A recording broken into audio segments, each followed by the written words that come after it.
Hello, Alex. Hi. We can start, I think. Okay, whatever you want. We are ready for you. Okay. Do you want me to start? Yes, please. Very good. Okay. Almost 30 people here. Sorry? We are almost 30 people here.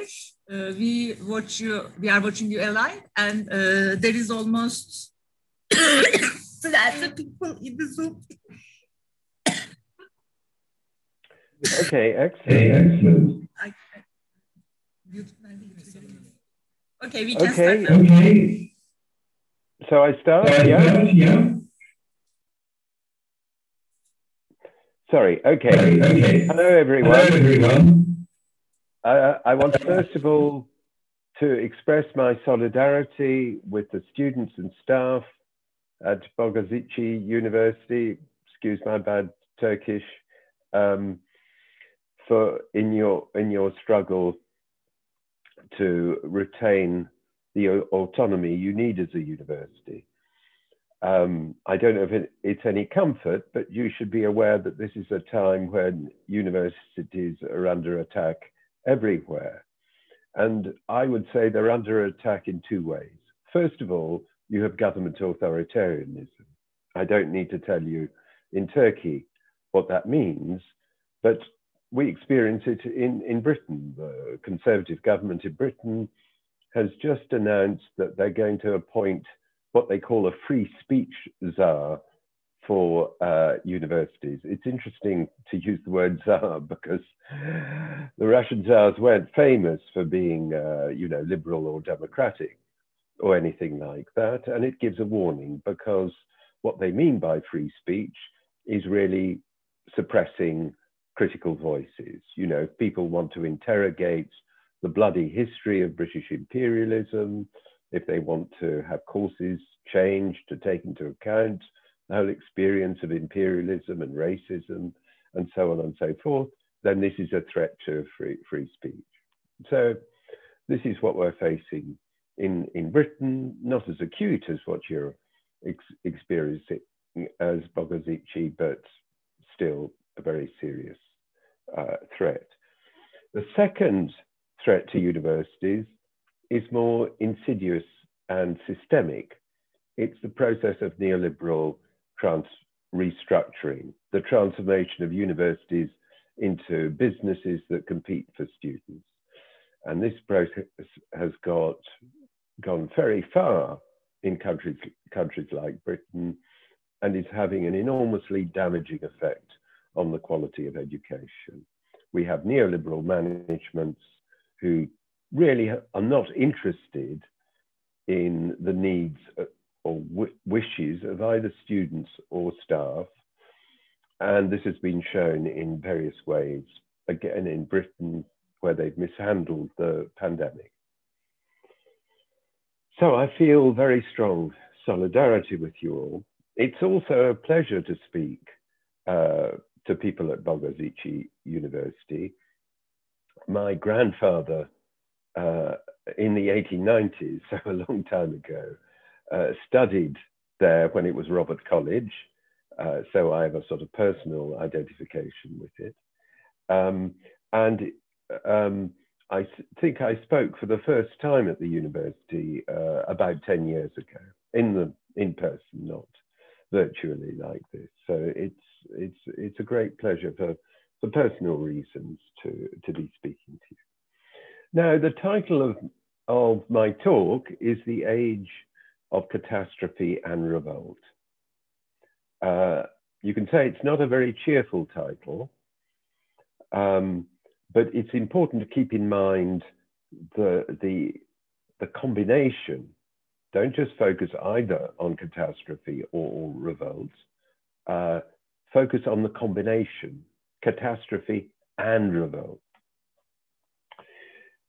What do I mean by catastrophe? Humankind, and it really is humankind, the whole population of the planet, are facing multiple crises. The ones I'll focus on are three. economic, biological, and political. First of all, the economic crisis.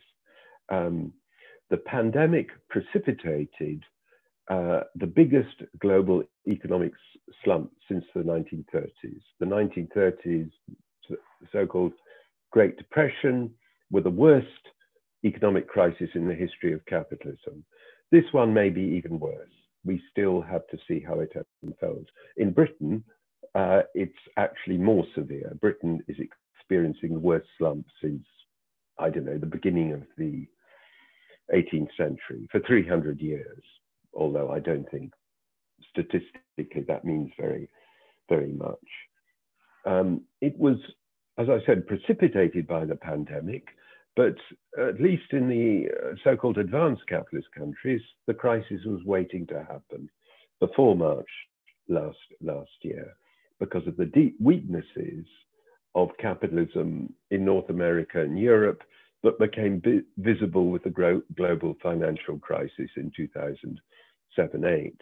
But the pandemic has certainly made things worse, and the levels of suffering, of impoverishment, unemployment, and starvation are particularly acute in different parts of the global south.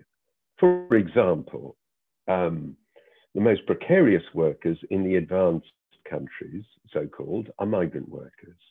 Migrant workers are particularly likely to lose their jobs, and indeed to suffer from the virus as well, because of the kind of conditions they live and work in. That means that they can't send money back to their families back home. So there's been a huge drop in remittances from north to south globally, which is a very important way of mitigating the chronic poverty that exists in the south. That's just one example. Then there are many others. The so-called advanced economies are being held up by huge government subsidies and borrowing. Sooner or later, those will come to an end, and then we'll see big jumps in unemployment. It's a very severe situation economically. Secondly, we have the biological crisis, if you like, the struggle between humankind and the coronavirus, which we know to be an extremely savage violence in what it does to people. They started off saying this was a virus that would only affect old people, people like me, I'm 70, people like me are vulnerable. It's not a problem for young people. Last weekend, a former student of mine called Ed Rooksby, quite an important Marxist scholar in Britain, a man in his 40s, very strong and healthy and so on, before he got COVID-19, died. That's an example of the kind of universal threat the virus faces. And its struggle for fitness, its struggle by natural selection is leading to the development of variants that are harder to deal with because they're more infectious or resistant to the vaccines that scientists have fortunately very quickly been able to develop. But we have to see the pandemic not as just some strange, terrible thing that has happened to us. In the 14th century, the Christian 14th century, in the Middle Ages, a third of the population of Europe died because of the Black Death, the bubonic plague, as the Black Death was the name they gave for that particular pandemic. And I imagine that most of the people who suffered in the Black Death saw it as a kind of visitation from God. God had done, people had been wicked, and so God was punishing them. But, it was an event from outside human experience that hit people. We can't see the pandemic like that. The pandemic is just one example of the way in which, of the kind of turning point we've reached, where capitalism's destruction of nature is becoming toxic, is having increasingly catastrophic effects.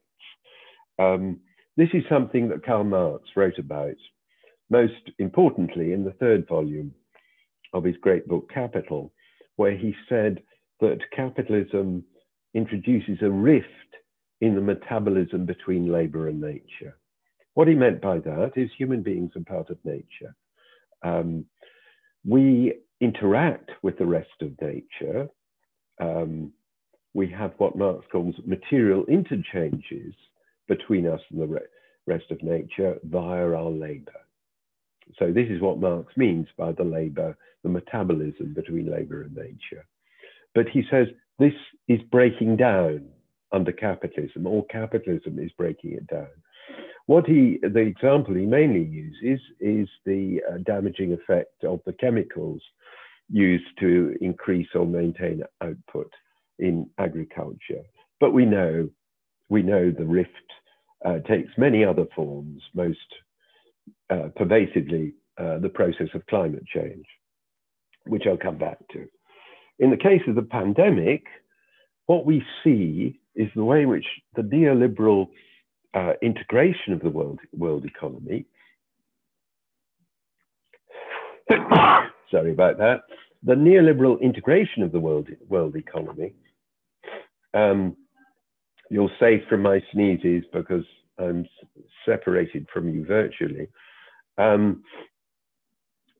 pandemic, neoliberal capitalism and the kind of globalization of capital that is involved has involved the greater and greater human penetration of nature and of the wild parts of the world.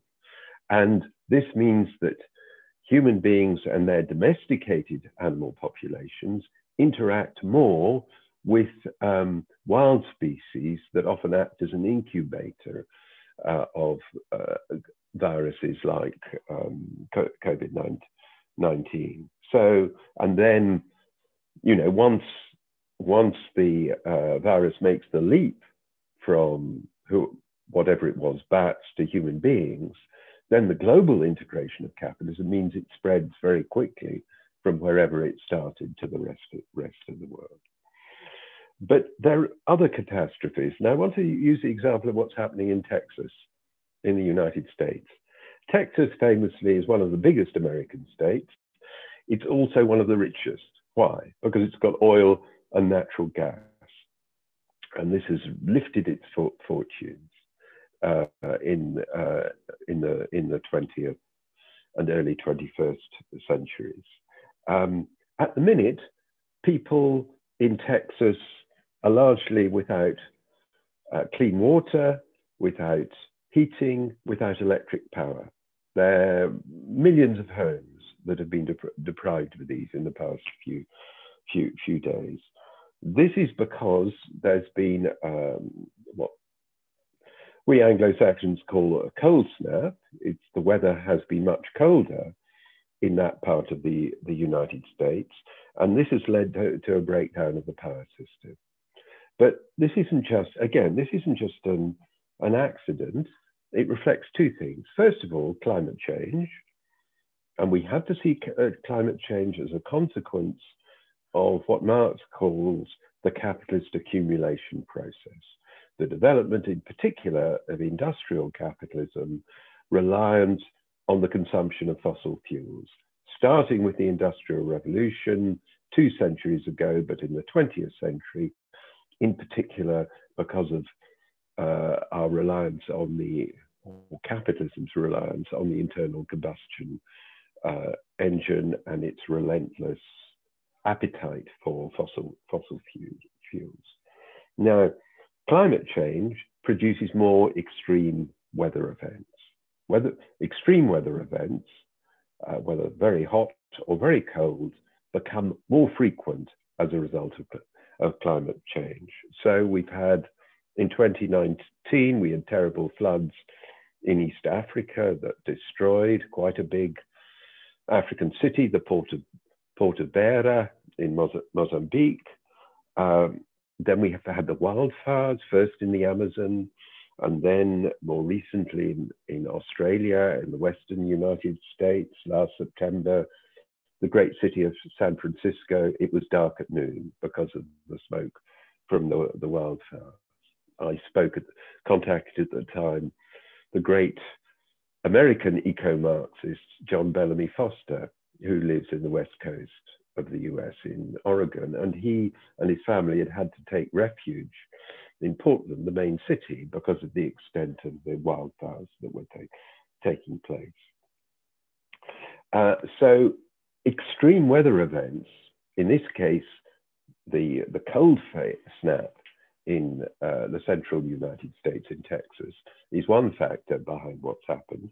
The other is the kind of deregulation of the electricity industry that has taken place in Texas and more broadly in the so-called advanced capitalist countries.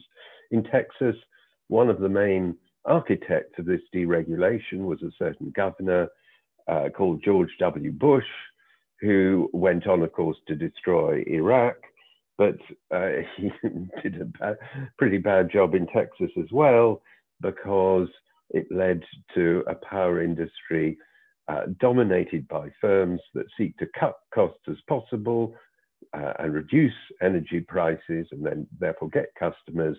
But what that meant was they cut back investment. So there's no investment to, or not nowhere like enough investment to protect against winter cold when it happens, and also no spare capacity in the system. None of what management experts these days call resilience, the extra capacity to allow you to get you through a crisis. Now, when I talk about that second aspect and the lack of resilience, this is a common feature of neoliberal capitalism. One of the things we've been struggling with in the pandemic is that public health services have been cut back so much that the extra capacity, meaning everything from oxygen machines to doctors and nurses, haven't been there to help to nurse people when they fall ill from COVID-19. So the stripping down of the power industry in Texas is an illustration of a much more common phenomenon in contemporary capitalism. Okay, so that's the biological crisis, more broadly, the crisis in humankind's relationship to nature. Thirdly, we have a political crisis. Now, I don't want to spend much time on this, but just to say, globally, we see the rise of the far right. Neoliberal capitalism is decaying. It's because of the kind of problems I'm describing, it's lost political credibility. The kind of mainstream parties of the center, whether center right or center left, have lost support, and this has created openings by parties that at least present themselves as anti-systemic, as outsiders. Unfortunately, on the whole, it hasn't been parties of the left that have made breakthroughs through this. It's been parties of the far right. The most important example of this is, of course, Trump's election in the US 4 years ago, and the seizure of the Capitol by far-right supporters of Trump on the 6th of January, something that is extraordinary. You know, this is the strongest imperialist country in the world.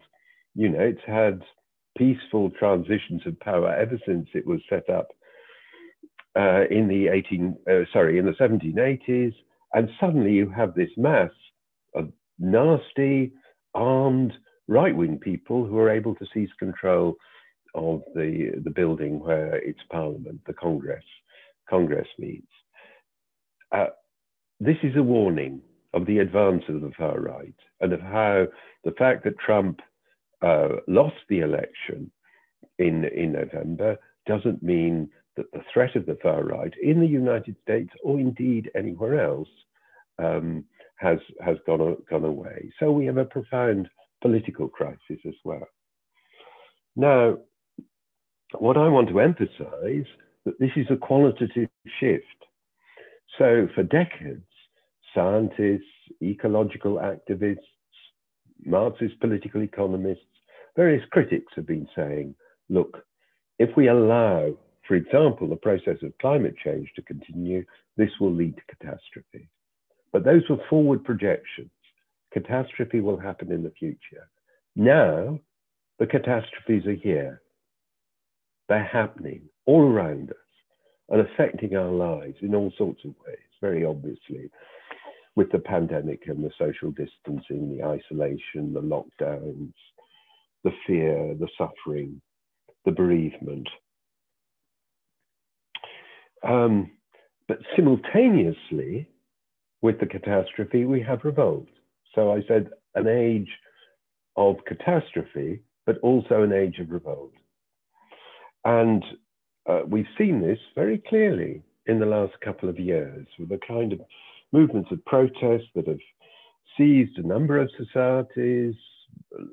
Very interestingly, in the Middle East, Lebanon, and Iraq, both societies that have suffered terribly at the hands of the imperialist and also the regional powers in their struggles for dominance of the region. We've seen it in Chile, which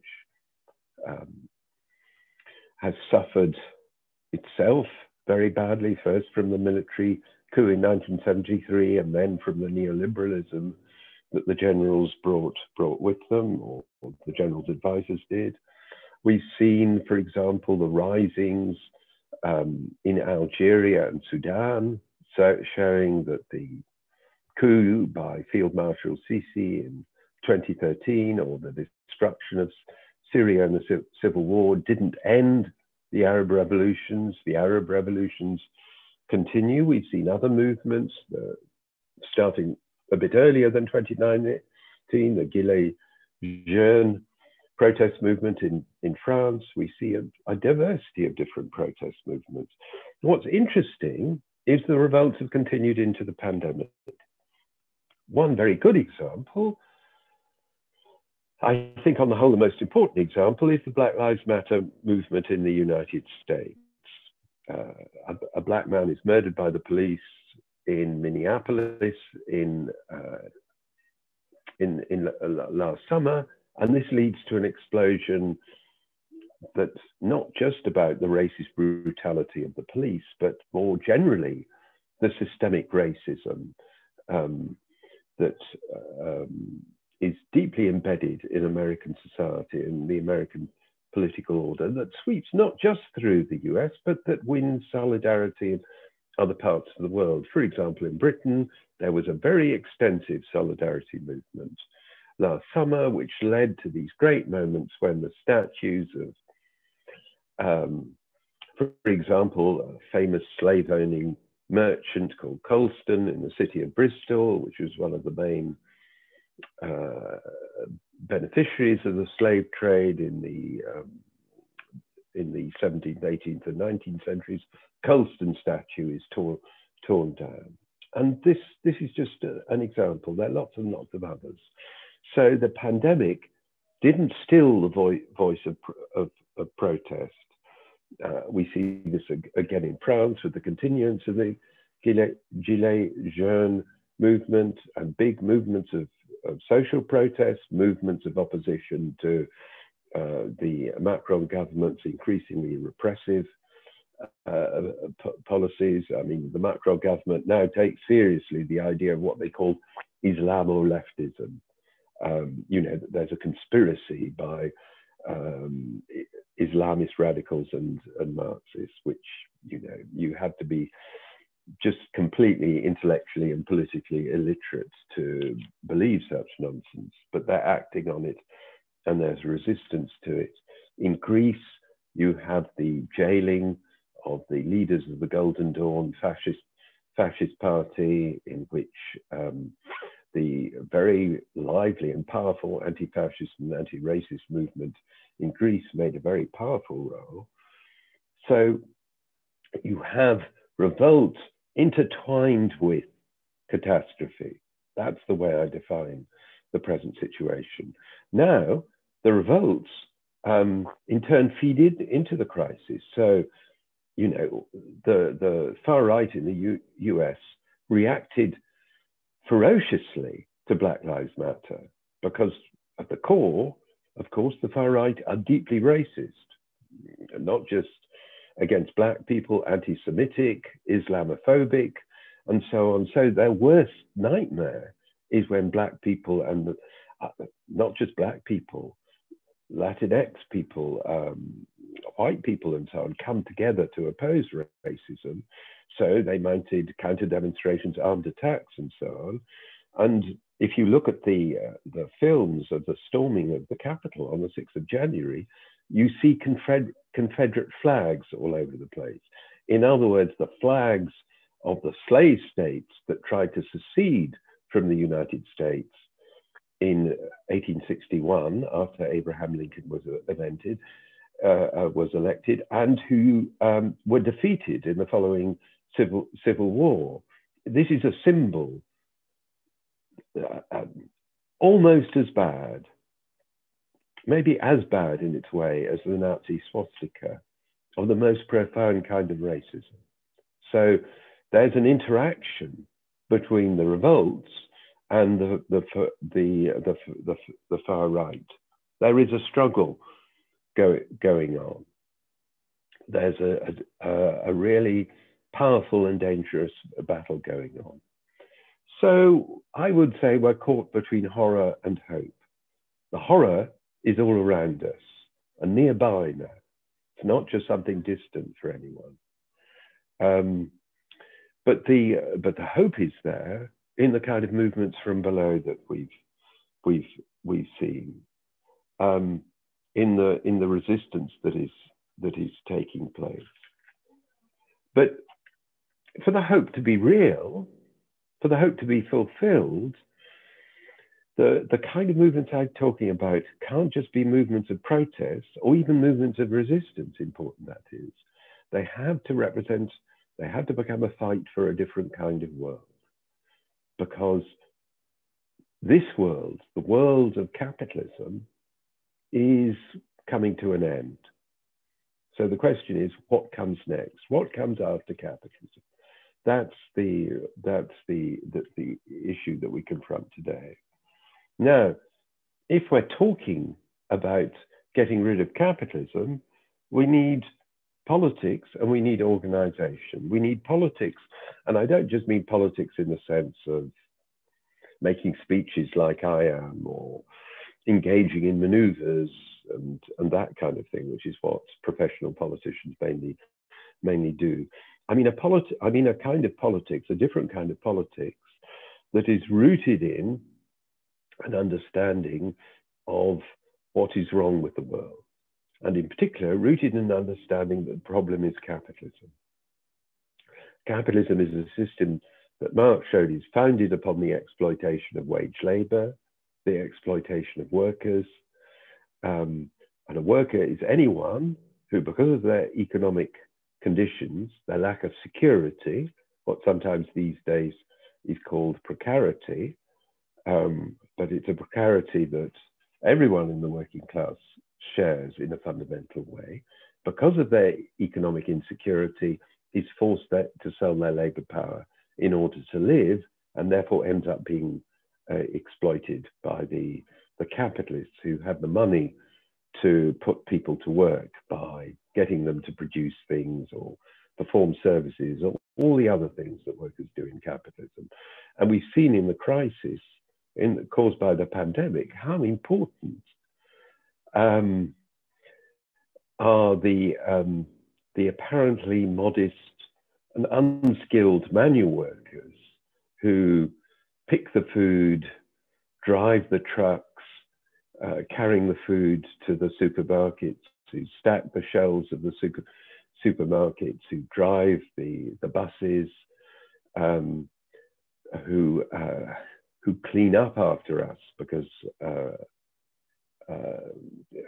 cleanliness is so important in dealing with a pandemic, that the world continues to rest. The world of capitalism continues to rest on the shoulders of poorly paid manual workers who, because of the conditions in which they live and work, are often particularly vulnerable to the pandemic. So capitalism is a system of the exploitation of wage labor. It's also a system of accumulation, competitive accumulation. This is another thing that Marx emphasized. The capitalist class isn't a unified group. It's what Marx called a band of hostile brothers. They compete with each other.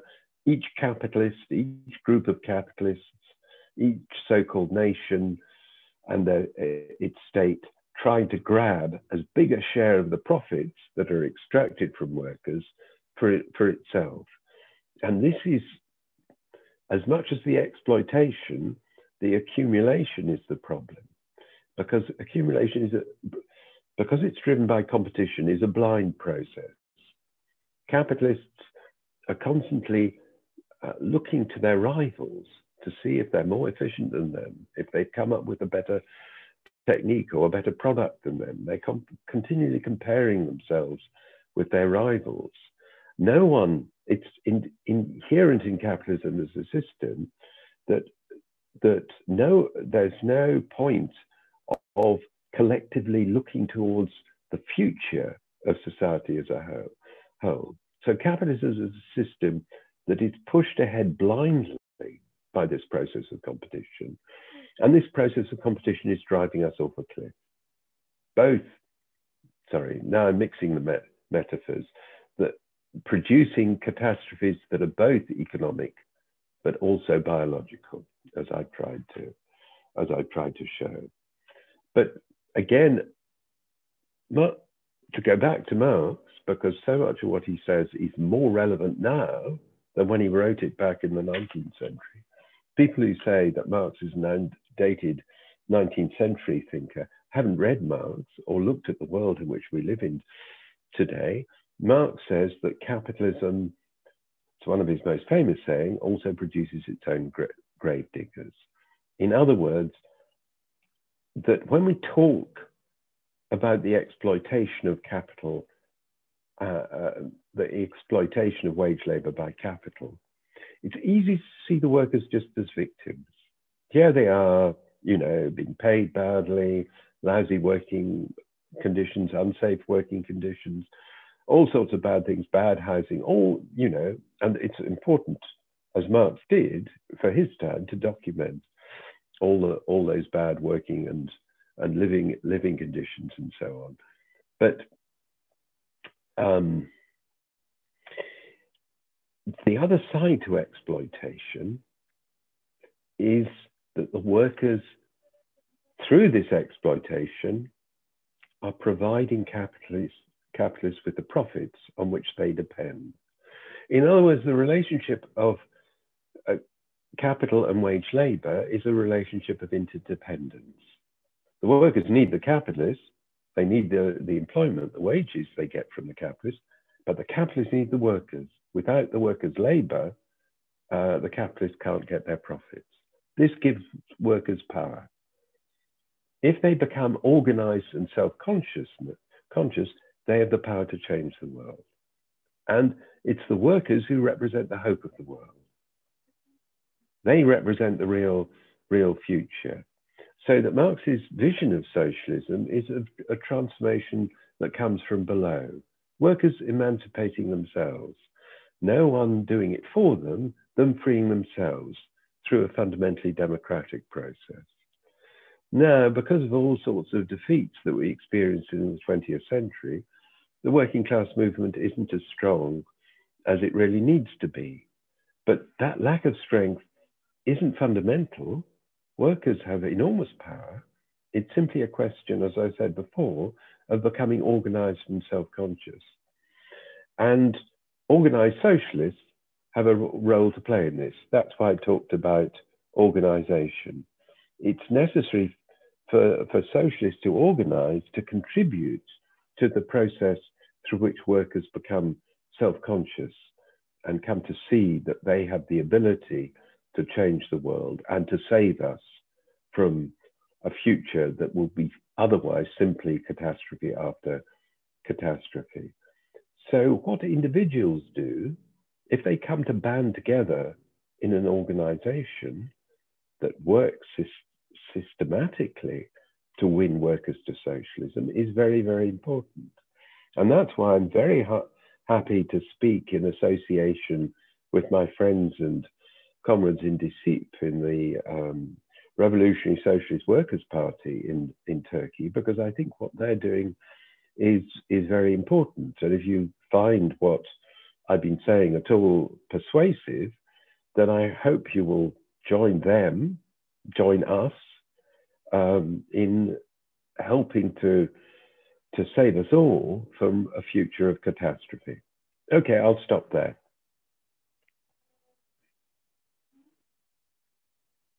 So I'm very happy to answer questions, whatever kind of discussion you want to have. Thanks a lot. All right, thank you, Alex. Now we are going into question and answer part. You can raise hand to Zoom, or for my friends here watching with me, you can just also raise hand so I can convey your question.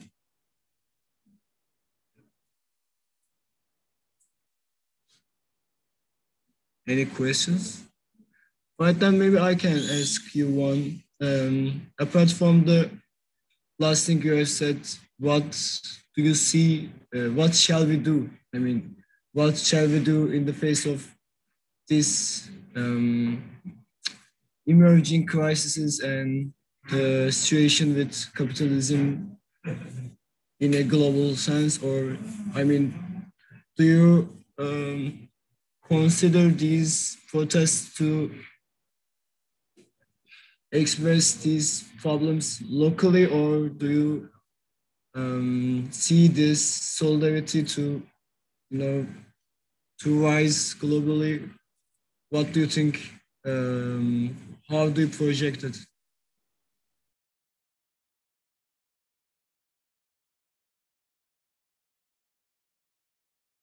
Do you want me to come back straight away while people are thinking, or what? Or do you want to collect some questions? As far as I can see, at the moment there are no questions to be asked. There are no raised hands, so maybe we can go. I'll give people time to think of the many things that are wrong with what I said. Well, I think in a general sense, there's an old green slogan which is helpful, which says, think globally, act locally. In other words, you have to start where you are and to confront the particular form that this general crisis takes in your own situation, and organize to respond to that. I don't know enough about what's happening at your university to comment in detail about that, but for example, in British universities, there's been an enormous pressure from university managements to make students and staff go into the universities for teaching to take place, which is very dangerous for all concerned, not just because it's very hard to organize social distancing inside classrooms, but also because I'm retired now, but I taught at a university in London. If you traveling on a bus or a metropolitan train, very crowded, that's dangerous too. So, and this is true of many, many other groups of workers in different sectors and so on, there's a very important effort to resist those kinds of pressures. In the case of universities, to insist on teaching online. In Britain, School Teachers Union was able to impose the closure of schools when the infections were rising very sharply after Christmas. Act locally, that's to say, in response to the concrete circumstances you find yourself in, but think globally. In other words, think about how your struggle is related to the struggle of people in other parts of the the world. So, for example, university teachers in Britain should be thinking, among other things, about supporting their colleagues, their counterparts in Bogazici University, so that they can, so that both groups can help to win their struggles. So that's a very quick and superficial response. But I see now there's some questions. Maybe shall I look at those questions? I can read them if you want.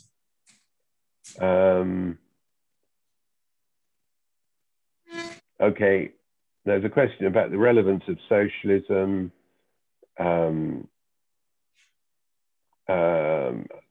There's a question about the rise of the far right. And then there's a question about concrete solidarity. Okay, shall I deal with those questions? I can read them out as I respond to them. Is that all right? Yeah, I can read one by one, and you okay. can answer. Yeah, okay, fine. I am starting now. How do you see the contrast between the uprisings all over the world and the weakness of socialist movements? How can socialists take an important role in this catastrophic era? Well, the contrast is right, and it reflects the decline of the organized left, not just in Turkey or in Britain, but internationally, I would say, since a high point that was reached in the 1970s. There are two reasons for the decline of the organized left. One is reflects the fact that the high point was at a time when workers' struggles were very militant and often successful in different parts of the world. But then we have the neoliberal counteroffensive. David Harvey has argued that we have to see neoliberalism as a counter-revolution that is aimed to shift the balance of class forces back in favor of capital, which I think is broadly right. Now, unfortunately, that offensive, that counter-revolution was successful, and workers' struggles suffered bad defeats. And I think that's really our most serious problem, because if workers' struggles aren't demonstrating practical success, it's harder to imagine a different kind of world. The second reason is that the politics of the organized left was very dependent on two traditions. One is social democracy. In other words, we can use parliament to transform society radically. The other tradition was Stalinism in all sorts of different forms, but essentially taking the so-called socialist countries, the USSR or China or wherever, as a model of socialism. And unfortunately, both these versions of socialism led in the wrong direction. Reformism fails. There's a question in the chat about people like Corbyn and so on. Jeremy Corbyn, the former leader of the Labour Party, recently has been driven from the leadership after an electoral defeat. In a way, what happened to him is a summary of how the forces of the status quo are able to either break or corrupt reformist leaderships. They couldn't corrupt Corbyn, so they broke him. And that's happened in more extreme forms, for example, the murder of Allende in Chile. In the case of Stalinism, unfortunately, the Stalinist countries were not socialist. They were state capitalist societies where workers were exploited. Both these are traditions of what has been called socialism from above, where change is imposed on workers. And because that's how change is sought, no real change is possible. So, but those traditions, the traditions of reformism and Stalinism, are still very influential. So it's a question of, so what it means to revive socialism is really a combination of two things. First of all, being involved in whatever struggles are happening, not sitting in your study, just reading and commenting, you know, these days, tweeting or blogging or whatever it is, but being involved in the practical struggles of the day in whatever form that those struggles take. Secondly, it means trying to show that there's a different conception of socialism, the conception of socialism from below that comes from Marx, and that involves a radically democratic way of changing society. Now, the problem is that people with these sorts of ideas have been on the margins of the left for a long time, since the time of the Russian Revolution and its aftermath 100 years ago. But we have to still struggle to widen the influence of these ideas. Maybe I'll come back to this, but I think that's enough on that question. So can we move on to the next one?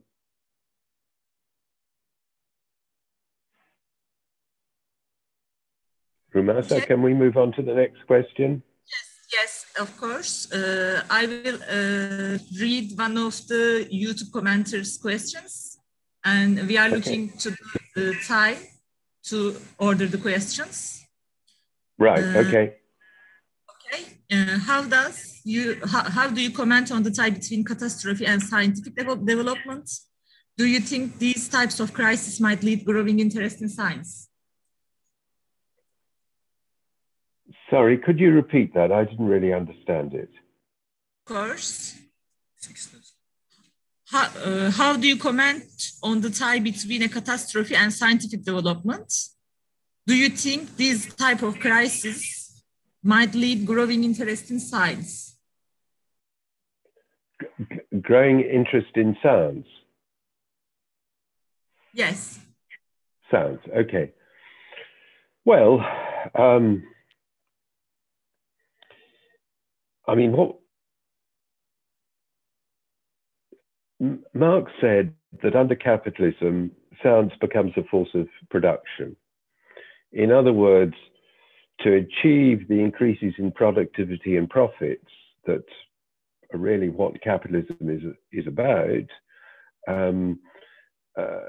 scientific inquiry into the structure of nature has to be systematically utilized by capitalism. And of course, we see this in the 20th and 21st centuries, not simply in the form of more and more intensive scientific research going into the development of civilian products, but also the use of science to develop means of destruction of arms and so on and so forth. This brings out the ambivalence of science under capitalism, that it can be something that liberates us through increasing our knowledge, you know, solving diseases and so, all that kind of thing. But it can also, the increase in knowledge can also be used for destructive purposes, whether it's the destruction of nature through promoting climate change, or whether it's more directly destructive means. So science is ambivalent. Now,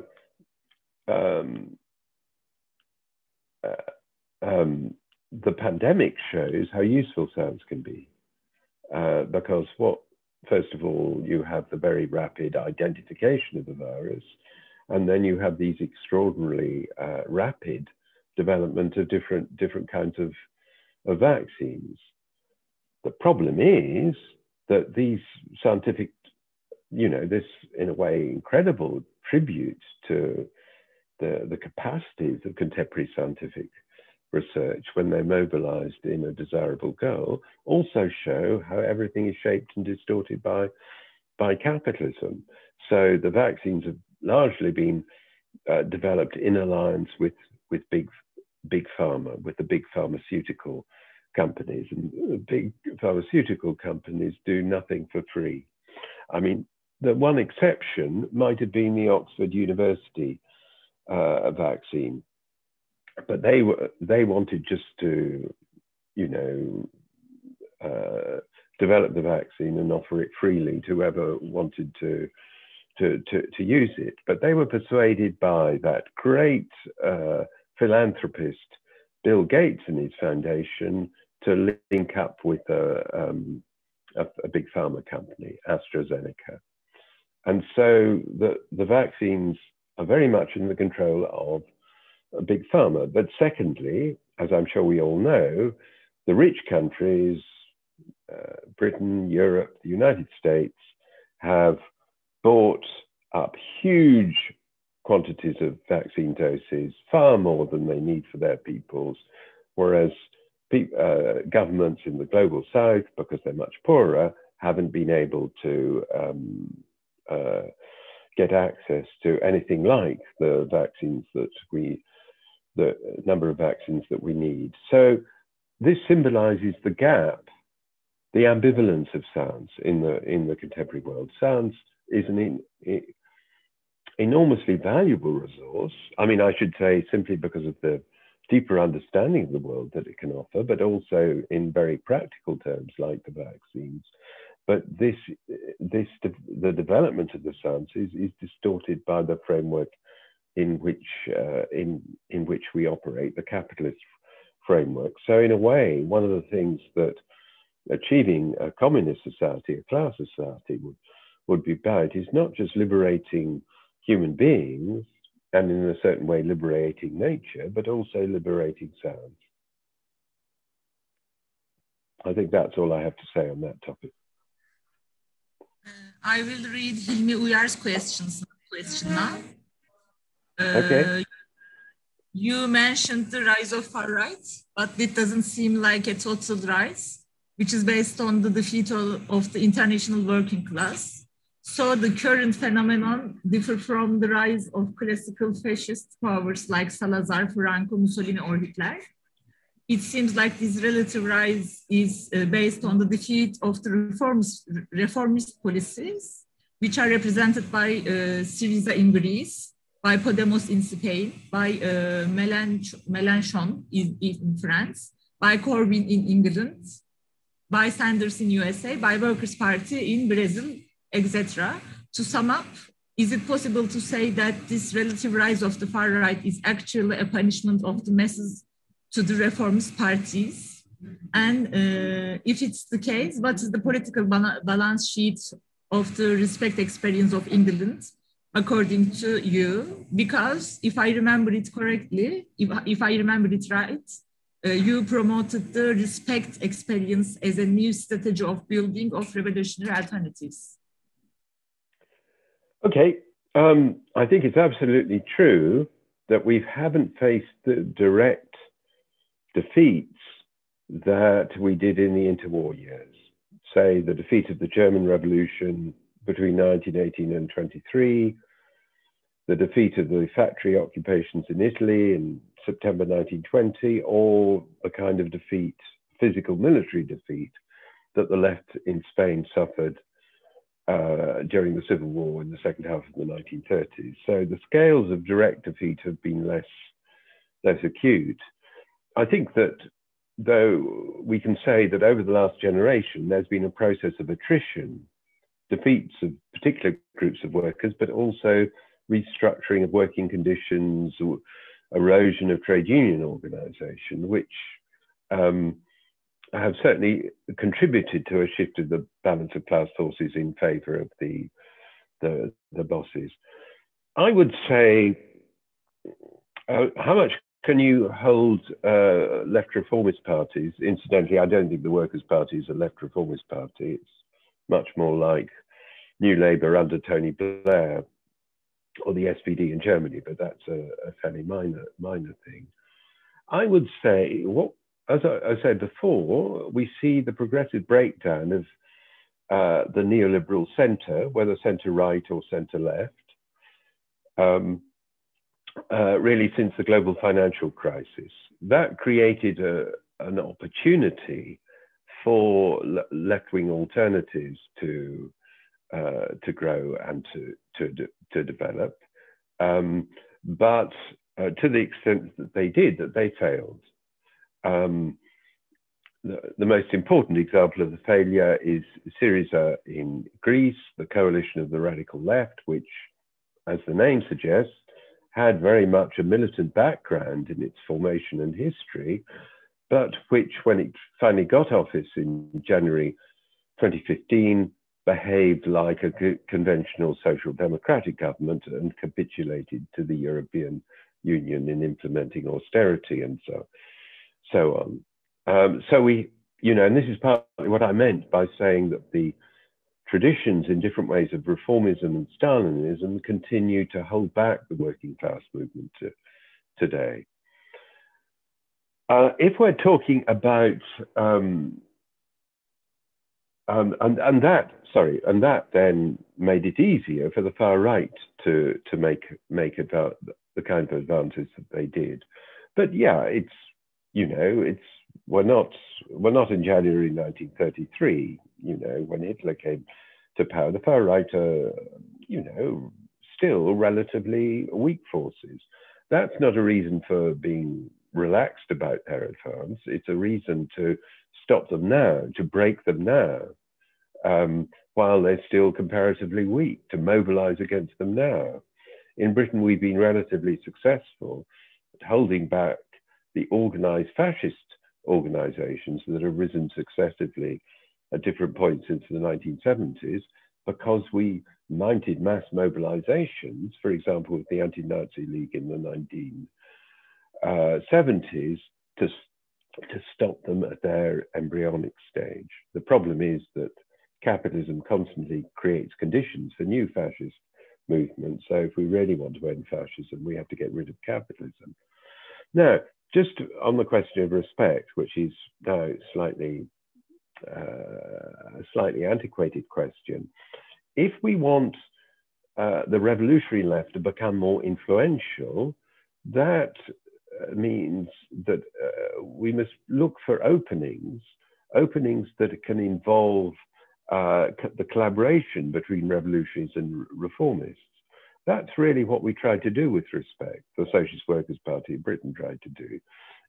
Respect came out of the anti-war movements, different people on the left who'd worked together in the Stop the War coalition in Britain, who decided to try and build an alternative to Labour. Now, because there are other questions and so on, I don't want to go into it in too much detail. Funnily enough, the reason why Respect failed was the reformist wing was too weak. The Socialist Workers' Party was too strong in Respect compared to the reformist forces. That's because only one prominent figure from the Labour Party, George Galloway, broke from Labour at that point. And so the reformist wing of Respect was too weak and too dependent on, let me be polite and say, the idiosyncrasies of Galloway. We tried to get more mainstream figures on the left of the Labour Party, like Tony Benn and Jeremy Corbyn, to join us, but unfortunately they didn't. If we'd been able to create a broader party to the left of Labour, that would have created all sorts of tensions and struggles, because, as I've just indicated, there are problems with reformist politics. Corbyn himself failed when he became leader of the Labour Party, but it would have created a more dynamic pole of attraction on the left of British politics that could have had long-term effects in laying the basis of a real revolutionary party. But it didn't work out like that. But I don't regret trying it at all. Okay, I'll leave that answer there. So next question.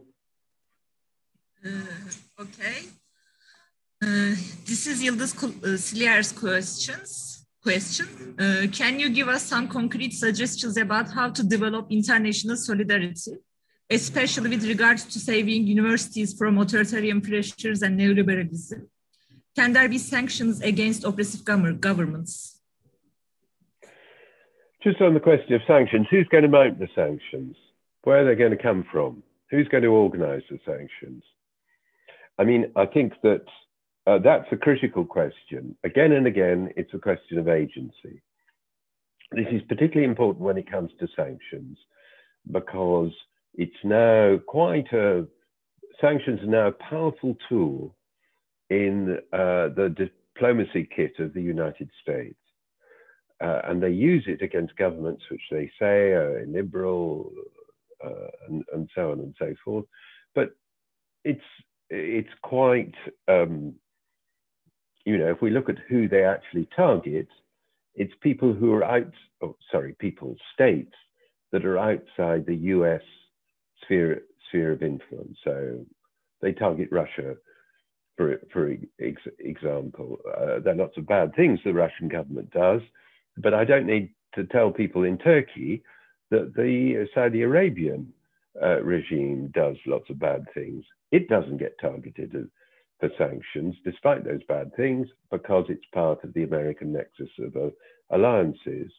And what happens is the US uses its dominance of the financial system to shut countries out in the way in which it's done to Iran quite recently. That kind of sanctions, or campaigning for that kind of sanctions, we should have nothing to do with.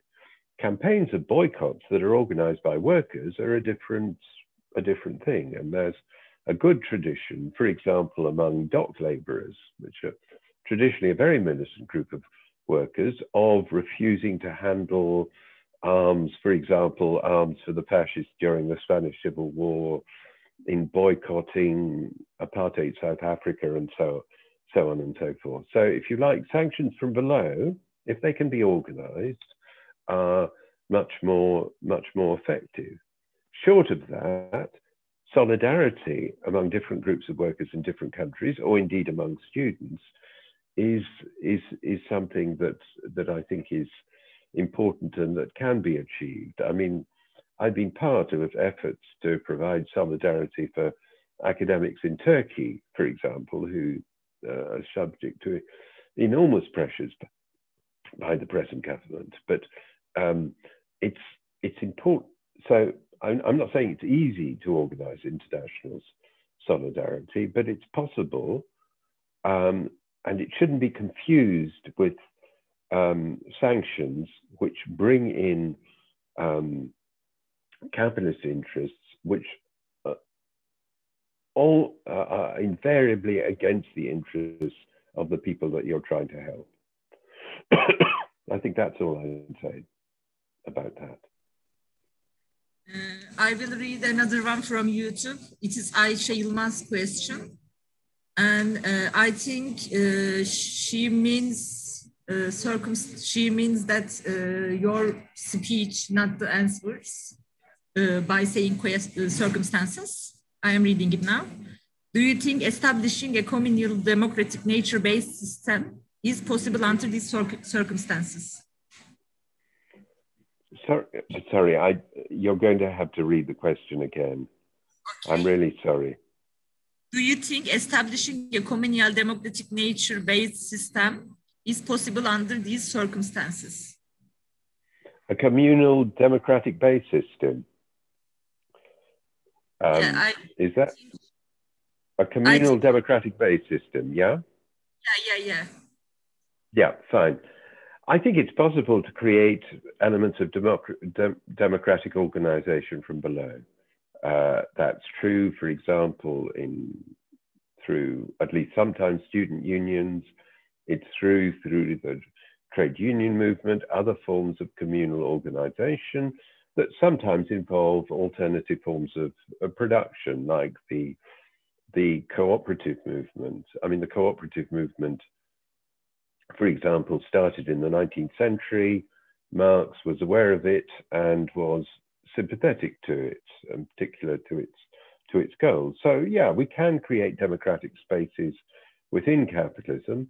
The problem is that they're not permanent, and they're therefore fragile and vulnerable, because capitalism is fundamentally an undemocratic system, which can be forced to tolerate democratic spaces and may sometimes find it in its interest to tolerate those spaces.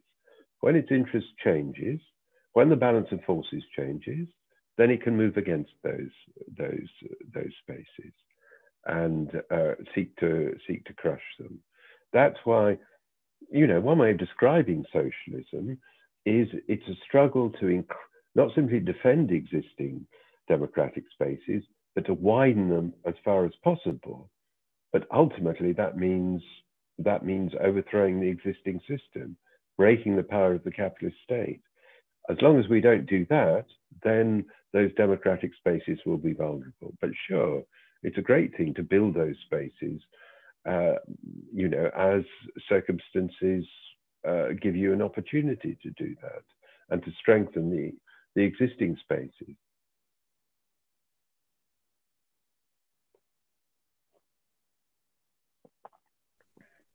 Okay, this is the last question.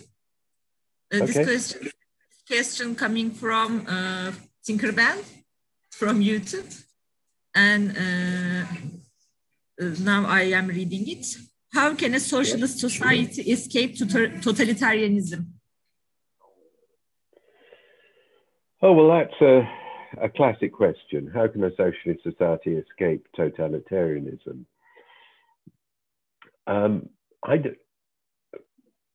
I prefer to put it more simplistically, because I think the concept of totalitarianism is problematic in ways that it's not relevant to discuss here. To say, how can a socialist society avoid becoming a dictatorship? And this is, of course, a relevant question, very relevant question, because of the experience of Stalinism. And how a very democratic revolution, October 1917 in Russia, turned into this awful tyranny that killed millions of people, directly or indirectly.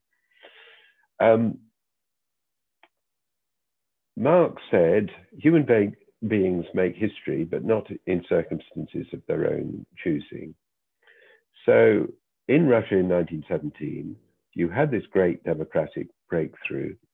But in a way, it relates to the last question as well, because it created an enormous crack in the existing system. You had these workers and soldiers and peasants' councils ruling this huge country, Russia.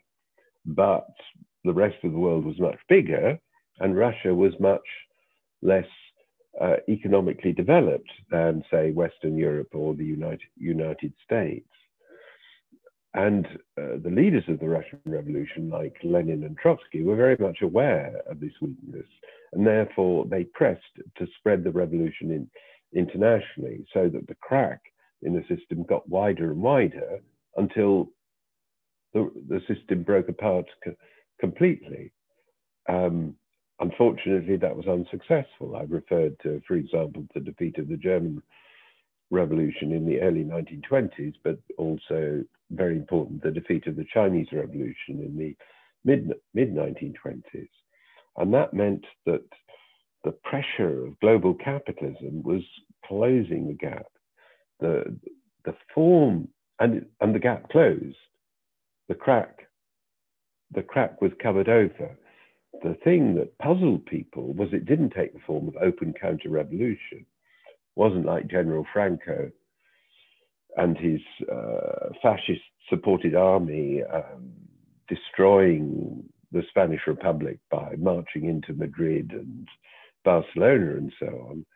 It was more that the regime, what had come out of a workers' revolution in the Soviet Union, changed internally. The democracy fell away, and you had a more and more bureaucratic and terroristic regime taking over. Now, but still using a socialist language, which is still a source of confusion for many people on the left.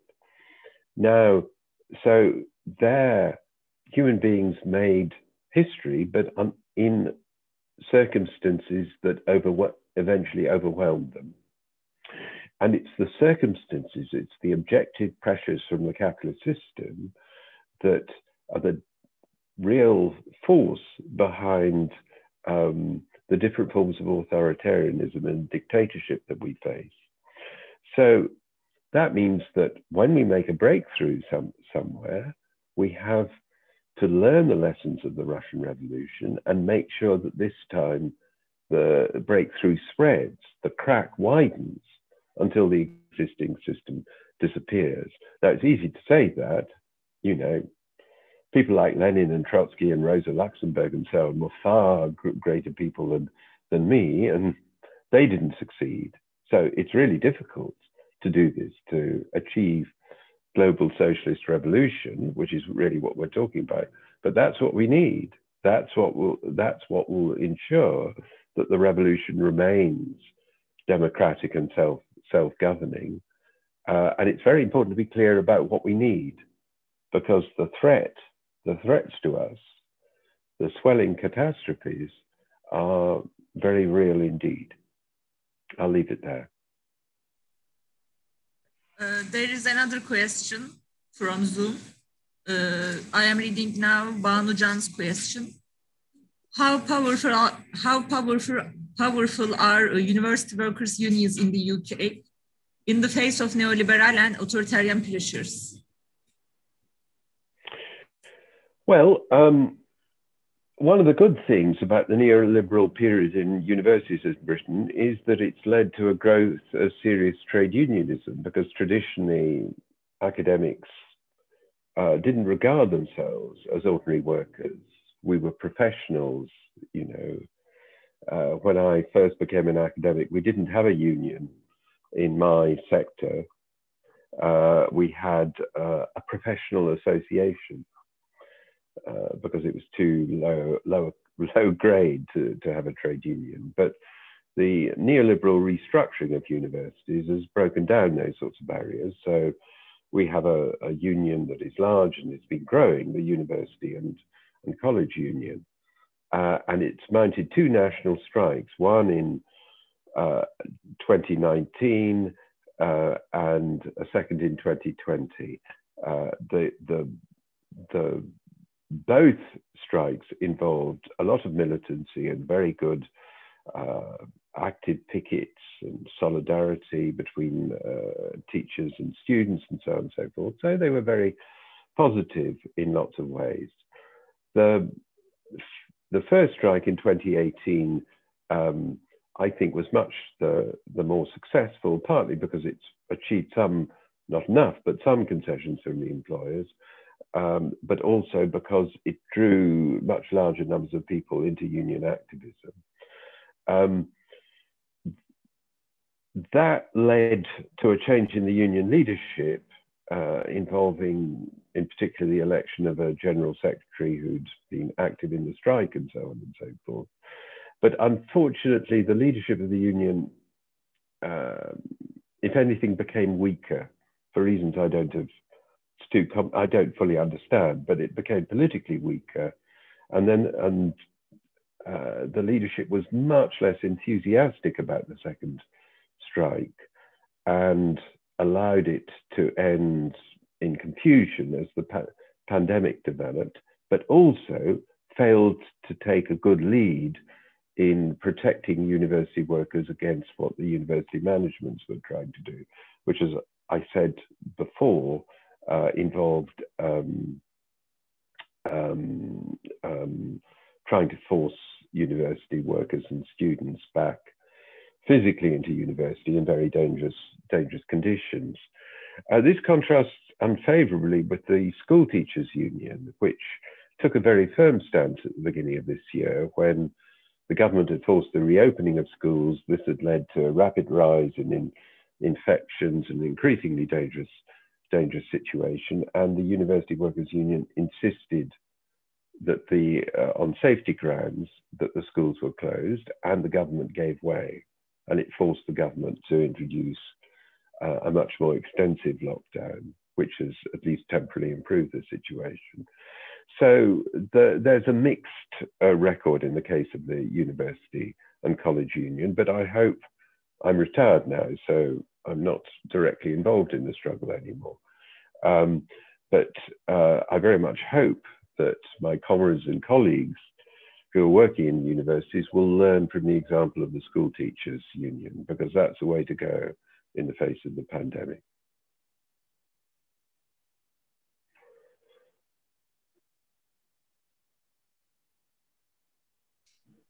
There is another question. Do you have time for another question? Yeah, sure.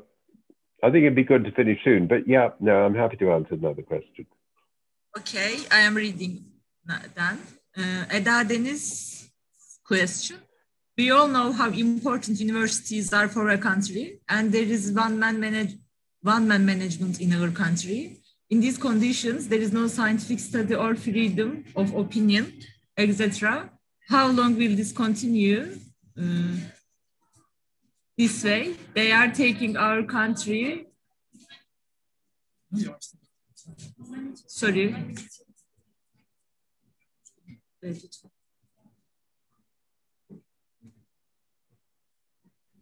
They are taking our country into darkness, and your name is defined as a crime that people struggle to keep modern life alive. And everything in the country is one, it's managed by the man, but never takes responsibility for the results. If universities lose independence, it will be hard not to lose our hopes. What do you think? Okay. I don't understand all the question, like my name becoming a crime. I did that too. But it doesn't matter. I get the essence of the question. Let me just say, don't think that one-man management is just a Turkish phenomenon. One-man or one-woman management is very much the neoliberal style. And it's something that we've seen in universities in Britain. It's an erosion of the quite limited collective and democratic forms of decision-making and its replacement by a hierarchy, which is at least legitimated by one powerful, it's not always a guy these days, man or woman at the top, the chief executive, the vice chancellor or principal or whatever they call themselves. So this isn't just a unique Turkish phenomenon, although I know you have a very imperial head of state. But I think this is a general trend. I'm optimistic. I think this trend can be turned back. It can be defeated. These powerful figures can be forced to retreat, and they can ultimately be held to account. It depends on how effectively we organize.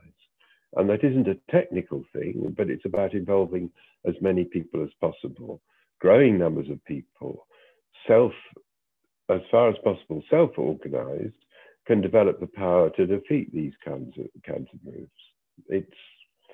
I'm not saying it's easy, and sometimes it can involve confronting quite frightening repression, but these people can be defeated. One advantage is there aren't that many advantages of being old, but one thing it means for me is I can remember when there was apartheid in South Africa, there were dictatorships throughout Southern Europe, all sorts of oppressive forms of rule. US imperialism was burning Vietnam to the ground, bombing it as they said they would into the Stone Age. All of that was defeated. The apartheid regimes in Southern Africa were swept away. Portuguese colonialism was swept away. The dictatorships in Greece, in Spain, and in Portugal were swept away. We've seen things that at the time, the people of Vietnam won their war for national independence. Things that seemed imaginable happened, and they will have unimaginable. Things that seemed unimaginable happened, and they will happen again. I assure you that. So, shall I finish on that optimistic note? Yes, thank you. Thank you for the lecture, and I will ask the saloon for if they have any questions now. Then we can finish.